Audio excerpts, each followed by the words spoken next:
My name is Ramus, and I am 20 years old. He was born with ADA SCID. We did not get his diagnosis until he was 9 months old. And then after he was diagnosed, we got him on the meds. We got him on everything he needed, a lot of doctor's appointments. From the time I brought him home, he was sick. And he just went through a lot. My mom, she's awesome. She is my number one supporter. It was always my dream when I was little to give back. I always wanted to give back. And so when I met my husband, he supported me 100%. With adopting, I asked God, whatever you give me, I'm gonna do the best with it. So he gave me RayRay. I got him when he was 6 weeks. He was diagnosed at 9 months. My family has stood by me. Sometimes they had to stand in front of me because it has truly been a challenge. But RayRay will be 21 this year. I tell you, God is good. He's good. My mom has helped me through my entire journey. She has taken me to all of my doctor's appointments. She is always there sitting next to me during times of need or times that I might not feel good. She always checks on me. With ADA SCID, he was really sick. And we did bone marrow drives. We tried to find a match. We were not successful. It's very difficult with the African American community. I did not know it was going to be that type of a ride, but it is. But even though we didn't help find one for Ramus, I'm sure we helped someone else. And that's the magic of it. After we were able to get him in school, we only let him go maybe a couple hours a day, kindergarten, first grade, then half a day, and he had a nurse that would go with him. I remember going to my classes in school, but I would have to have a nurse, and I would have to wear a mask and gloves. So that didn't really help my school credit. I would also have to sit far from everyone else. They would think that, oh, he's weird, or they were afraid of me because I had on a mask and gloves, and so like I can understand. We had to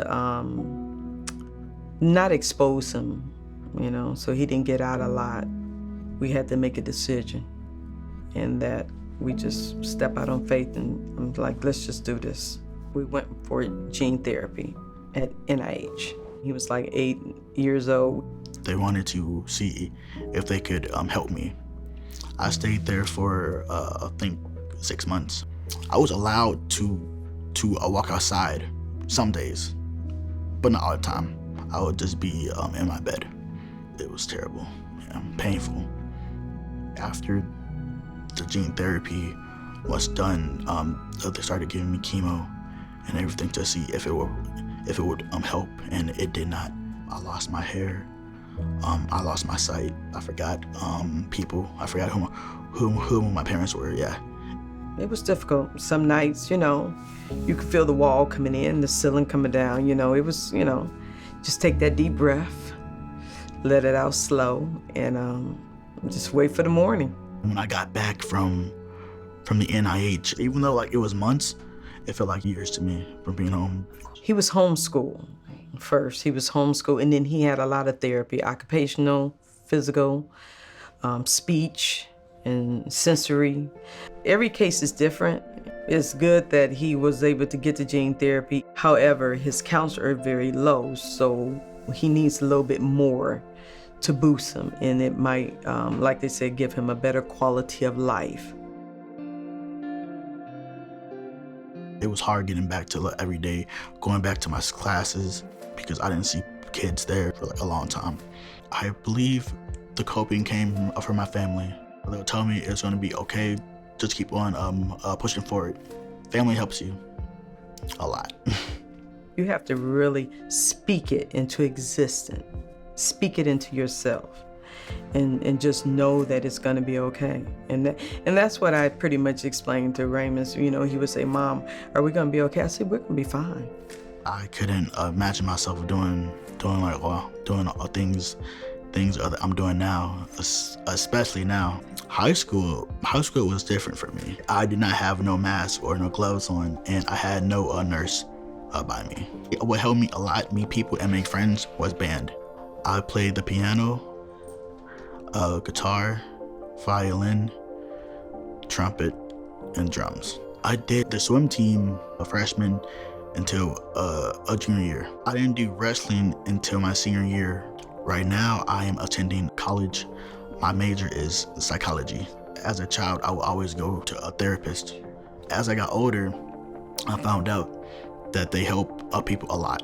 So I decided that maybe I could help out someone by just listening. He's not scared of life.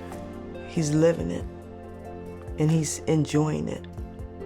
He's enjoying it. He has a heart of gold. He always wants to help. That makes me so proud of Ramus. We have truly been running the race called life.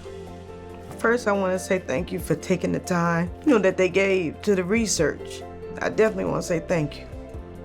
Because without, he wouldn't be here.